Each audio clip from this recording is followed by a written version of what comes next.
Sabi ni Osteng the Great, ilang years bago ka naging profitable coach or nasabi na kaya mo na to a full-time maging trader? So, naging profitable ako siguro mga 2 years. 2 years. So, bakit 2 years? Kasi guys, hinataw ko talaga eh.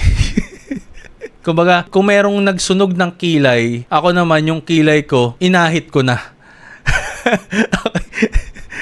Okay, kung may nagsunog ng kilay, ako yung kilay ko inahit ko na para wala nang susunugin. Okay, kumbaga yung araw ginawa kong gabi, yung gabi-gabi pa rin. It still depends pa rin talaga doon sa effort na ilalagay mo, sa focus na ilalagay mo, yung energy na ilalagay mo, at yung attention na ilalagay mo. Kasi sometimes, nandun yung sipag pero wala namang time. Minsan, ang daming time, pero yung focus wala. Ano yung tsura nun? Kunyari, nag-aaral ng trading. 8 oras. Pero kung titignan mo yung quality ng pag-aaral niya, sa 8 oras na yon, maybe siguro, 6 hours dun, may Facebook, yung alt tab, yung ganun. Tsaka, ano ba yung methodology mo pag mag-aaral ka ng trading?